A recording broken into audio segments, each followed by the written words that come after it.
My next guest has spent more than 4 decades monitoring America's border.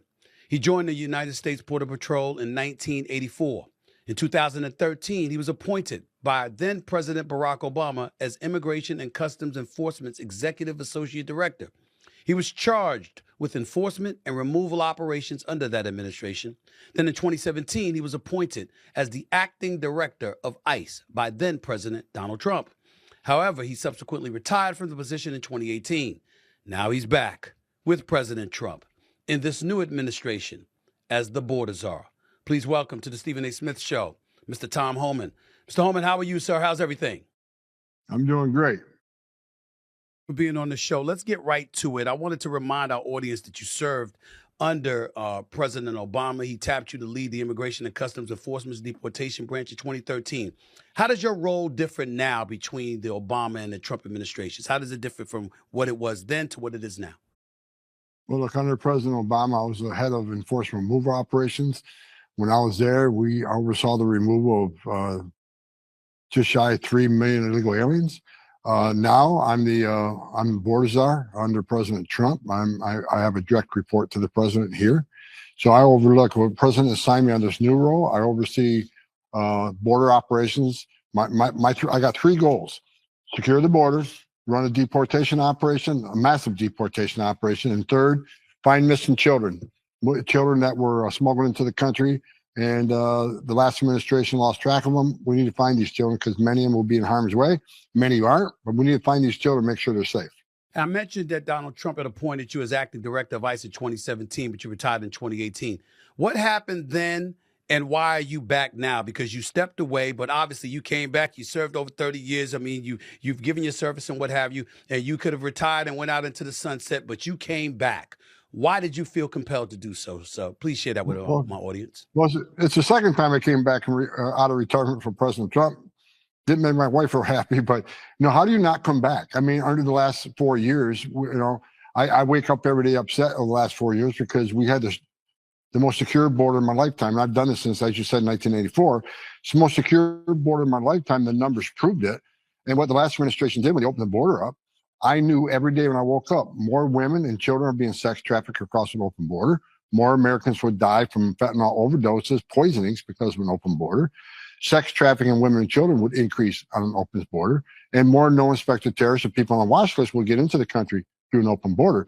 So, I was insulted that President Biden took the most secure border in my lifetime and unsecured it on purpose. And I mean that. Look, I worked for 6 presidents, starting with Ronald Reagan. Every president I worked for, including Obama and Clinton, took steps to secure the border because they clearly understood you can't have national security if you don't have border security. President Biden is the first president in history of this nation who came in and unsecured the border. So it upset me because I knew every day someone's going to die crossing that border. Women are going to be sexually assaulted crossing that border. So when President Trump called me, he asked me if I'd want to come back and help fix that border. I didn't hesitate. I came back because I think it's the right thing to do. You've worked, obviously, doing what you've done. It spanned decades. So obviously one could easily surmise you have a lot of intel. You have a lot of access to information that the average American citizen may not know or what have you. Let me ask you this, and I don't mean to ask it politically, but I'm asking it this way. Have you received any kind of explanation as to why former President Biden literally went against what former President Barack Obama did during his presidency? And the numbers show he actually deported more immigrants out of this country than Trump did. Yet Biden comes into office in 2020 and he went completely against what Obama had done. You ever received intel explanation as to why he did that? That's a great question. You're the first ones to ask me that question, right? Now I surmise, I have an opinion that I think this administration thought these millions of people are going to be future Democratic voters. But one of the things Biden also did, in addition to destroying all the programs we put in place to give us the most secure border, he overturned the Trump census rule, which means millions of people they release in sanctuary cities will be counted in the next census, which is going to result in what? More seats in the House for the damage. So I truly believe they saw a future political benefit from this. But you're exactly right. And I've said this. Why do I think he did it on purpose? Because Joe Biden was vice president under Barack Obama when he had those record removals. Alejandro Mayorkas was a deputy secretary under Obama when he had those removals. And we had families. We had thousands of families coming across the border every day. How did we stop it? We built family residential centers. We held them long enough to see a judge. 90% lost a case, 90%. So we put them in an airplane, sent them home, border numbers tanked. So both those men knew how we solved that crisis. When they came back in, as now the secretary and the president, what did they do? The complete opposite. They didn't detain, they released. They didn't make them see a judge, and they weren't removing them. So they did the complete opposite of what they knew worked under President Obama. Wow. Let me ask you this, though, because you mentioned children on several of your answers already. And I know you mentioned you're trying to find children that were separated from their parents. How does that process work, actually? How do you go about the business of finding, children that have been separated from their parents? Well, look, and I'm going to be honest with you, I've been honest from day one. That is going to be the hardest out of the three goals that I have. That is going to be the hardest, and for obvious reasons. 500,000 children, more than 500,000 children were smuggled into the country, separated from their parents, put in the hands of criminal cartels to be brought in this country legally. And, you and I, we leave our child in a car in the middle of summer, we'll get arrested. But these 500,000 children were put in the hands of criminal cartels, released into the country by the last administration. The last administration was concerned about one thing: optics. So the instructions to ORR, which is Division HHS, was to process release as quickly as you can, because if there's no overcrowding, we can say the border's secure, nothing to see here, right? Even the secretary of HHS, Becerra, he on stage several times, he was bragging how quickly they release these children to so-called sponsors.'s the problem: they didn't vet these sponsors appropriately. Under the Trump administration, we did DNA testing. We not only vetted the sponsor, we vetted everybody in that household to make sure there wasn't a child predator in that household, make sure there wasn't a gang member in the household. We took a lot of steps to make sure these children are going to be safe when they're sent to the sponsors. Under this administration, the whistleblowers at HHS has made it clear many of these sponsors weren't fingerprinted, many of them, they weren't run through record checks, and many of the identification they provided was not assured that it was legitimate identification. So here's the issue now. We got 300,000 children we need to find. And there's a way to find you and me, Stephen. We have a footprint. We have a digital footprint. We own homes, okay. We own cars, we pay bills, we got loans, and we got utility bills, whatever. They can find us. But a child don't have that digital footprint, which means we got to use the digital footprint of the sponsors and what information they provided. And we know a lot of the information is fraudulent. So it's going to be a difficult job. I can tell you right now, we'll find some of these children, and not every one of these children are in harm's way. Many of them won't find they're with their parents, but many of them are not. Based on my 4 decades of doing this, many of these children are going to be in forced labor. We already found many in forced labor. Some are going to be in sexual slavery. And so we need to find these children and save them. But that's the hardest part about this job, because of the data that we have is not the best data in the world, but we're not going to give up. President Trump's committed, do everything we can to find these children. Let me get back to you with this question, too, though. You're considered one of the masterminds of the first Trump administration's infamous zero tolerance policy, which led to the separation of thousands of migrant children from their parents in the eyes of many, at the very least. The idea led to the separation of more than, I think, 4,000 children from their parents, and some were lamenting that some of them were put in cages. How do you answer these questions? For those that don't know, how do you answer questions like that, like I just posed to you, in terms of 4,000 children being separated from their parents? Absolutely. So where did zero tolerance come from? Zero tolerance came from this. 31% of women that make their journey get raped by the criminal cartels. Children were dying on that border every day. Dying. Either drowning in a river, dying making that journey. Children were sexually assaulted, and children were dying in the desert. They made that journey, and a lot of women and children not only died, many were sexually assaulted. So we said, look, how can we save lives? How can we stop the sexual assault of children? So we said, look, let's prosecute them, because it's a crime to enter this country illegally. So if we prosecute them and put them in jail, maybe the numbers go down, maybe less will come. And it worked. Zero tolerance, that the numbers of families putting themselves in harm's way and putting themselves in the hands of criminal cartels dropped significantly.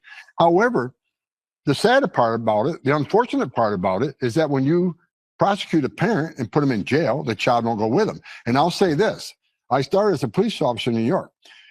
Police agencies across this country separate families 1,000 times a day across this country because the child doesn't go to jail with a parent.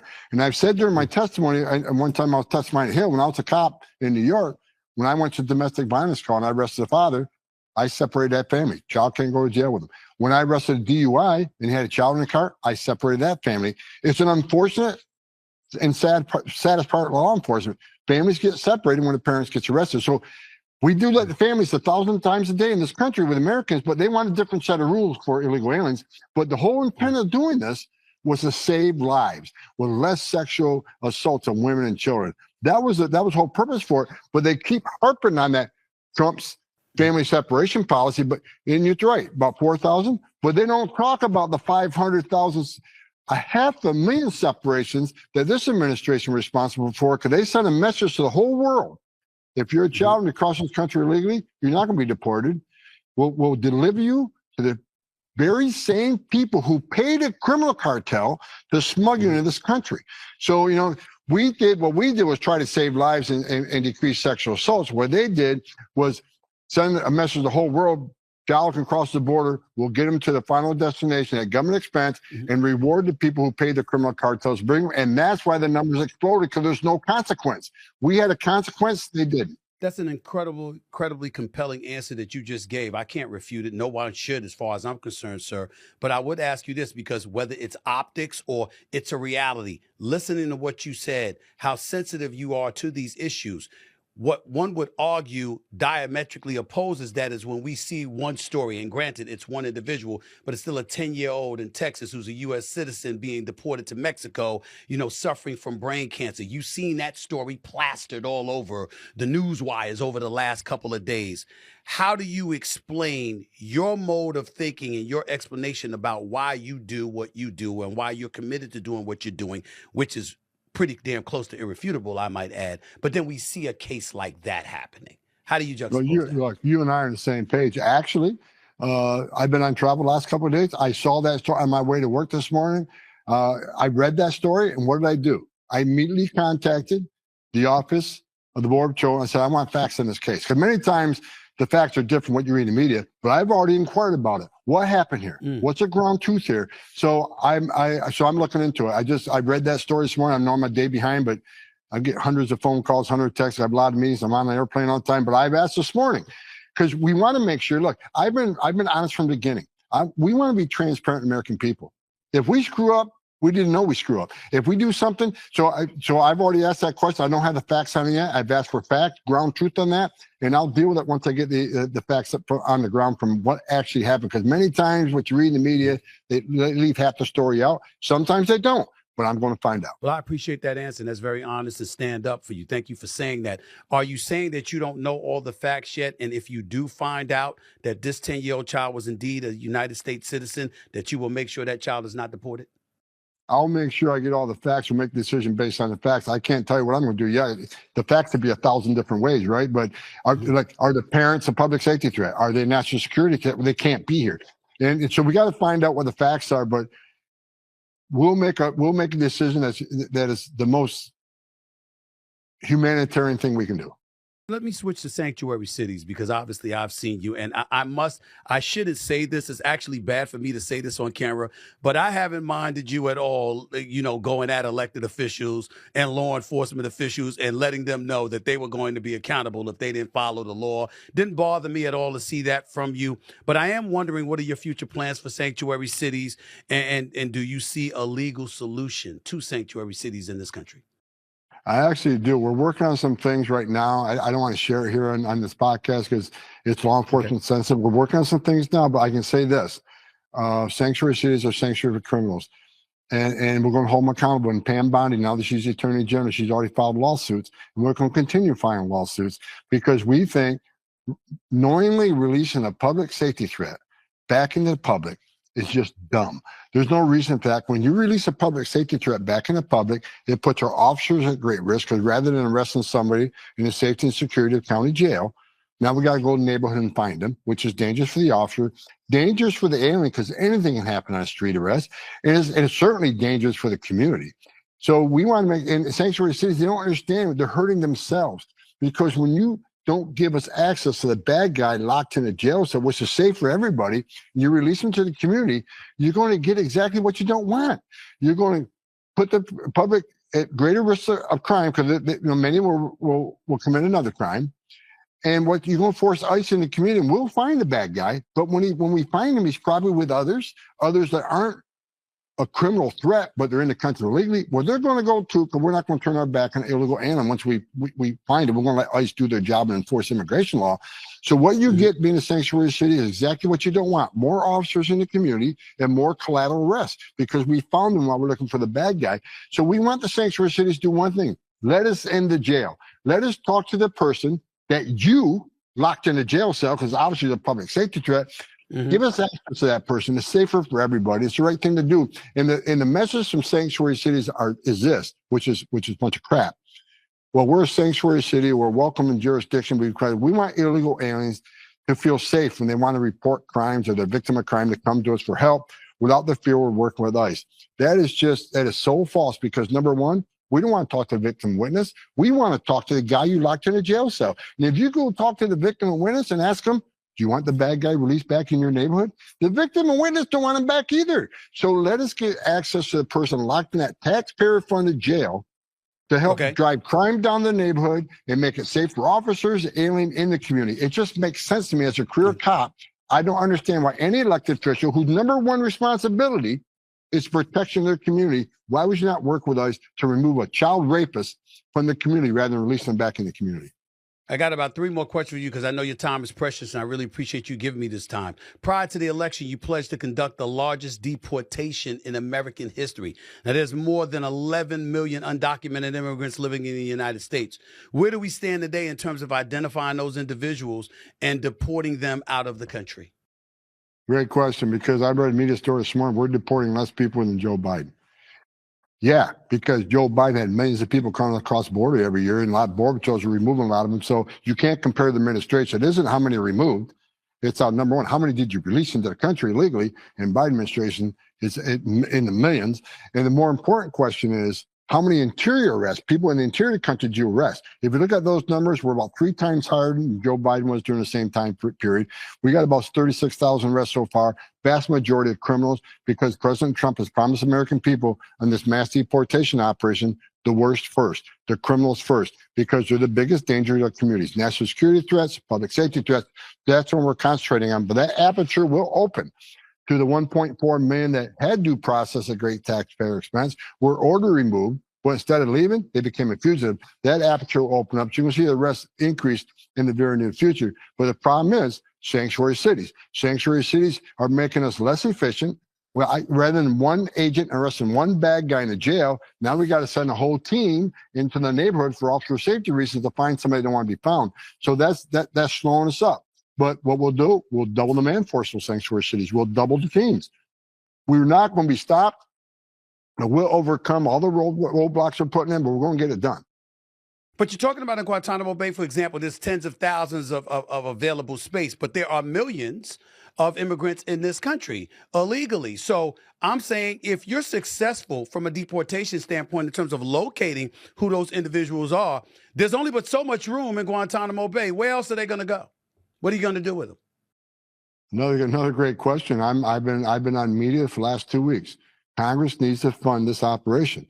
We need money because you're right. Every illegal alien we arrest, we need a bed for. Our bed's almost full right now. So we need money so we can do what the American people voted for. The number one issue was illegal immigration, removing criminal aliens.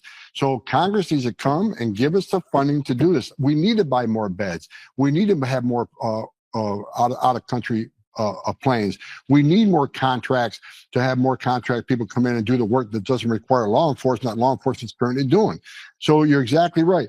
Congress needs to come through. I'm hoping they sign a bill today or hopefully tonight. We need a bill right now, but we need reconciliation. We need money to be successful because if more money we have, the more successful we're going to be.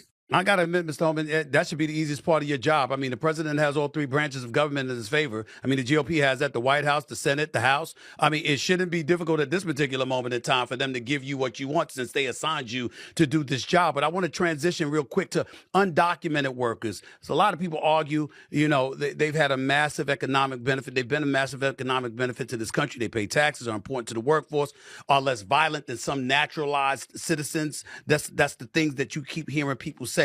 What role does that play in your thinking when it comes to issues of deportation? Look, if you're in the country illegally, you got a problem. It's not okay to be here illegally. But as you know, we're prioritizing worst of the worst fugitives. And here's the issue. I'll use one example, and this is a true example. I had a new roof put on my house 2 years ago. I had to call 6 companies before I got a company that guaranteed me a legal workforce. And one person that showed up was a father and son. Father and son used to have 20 United States citizen employees. But him and his son came by and said, can I just repair the roof? Do we need to replace the roof? Because him and his son can't replace the whole roof. Here's the story he told me. He had to fire 20 U.S. citizen employees because he was competing against all these companies that had illegal aliens paying them, $7 an hour to get on the roof. Well, he was paying U.S. citizens $20 to get on the roof. People need to understand that no one hires an illegal alien on the goodness of their hearts. The hireman can pay them less, work them further, work them harder, and undercut their competition as U.S. citizen employees. Now, I'll say this: if we need that type of staff to come to this country and work, then it's up to Congress to make the changes. But we can't condone hiring illegal aliens because that's what drives everything else.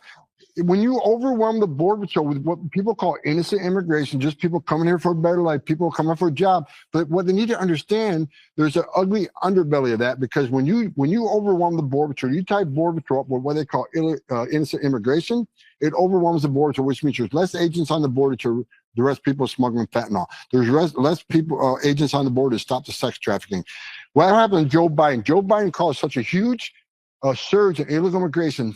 70% of agents were pulled off the line to deal with this humanitarian crisis and deal with this so-called innocent illegal immigration. And when they did that, what happened, Steve? 600% increase in sex trafficking. We got 250,000 Americans dead from fentanyl. We got a record number of people on terrorist watch lists across the border. So we got to do this legally. There are millions of people standing in line right now, taking their tests, paying their fees, doing the background investigation, come to the country the right way. They're sitting in the back seat because CIS is overwhelmed with fraudulent asylum claims.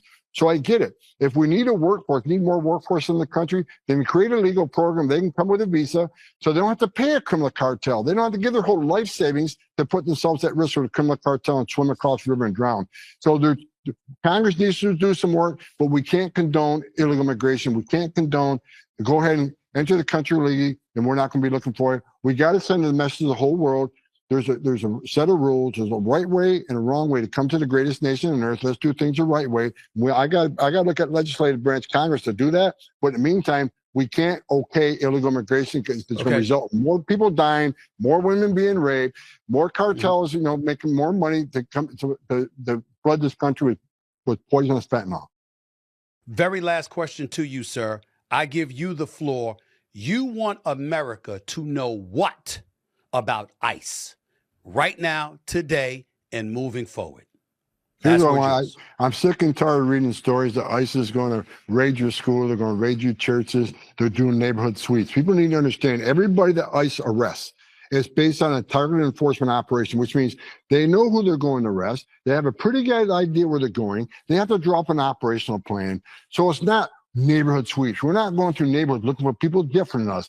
And when we got away with the sense of location policy, we ended it. Why? Because we have to go to a high school and arrest an MS-13 member we know is there right now. He's a public safety threat. We need to go in that high school along with the local authorities and arrest that public safety threat. Doesn't mean we're going to raid the school. I mean, we're going to arrest the bad guy that's in the high school, the same as every other federal law enforcement agency, state law enforcement agency, local. They all do it. And ICE should not have a different set of rules. We'll go into schools to arrest a public safety threat, significant public safety threat. Churches, we'll never raid a church, but if we know there's a national security threat we know is in a church right now that we're looking for, and we know he's sitting there right now, we'll go and arrest that person.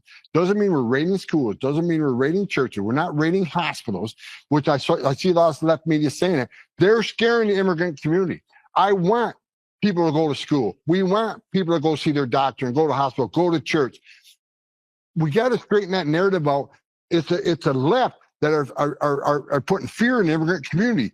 We are basing our operations right now on the worst of the worst criminals. So go to church, go get your medical care, send your children to school. We're not raiding those places. That we're doing the same thing every law enforcement agency does. It's not sweeps, target enforcement operation, a lot of planning. We do this carefully. The agents are very professional. So I just wish the left would just state the truth on what we're exactly doing. Look at the data. As I just said, 36,000 arrests, vast majority of criminals. We're doing exactly what President Trump said we would do, and that I said we would do. We're concentrating on worse first.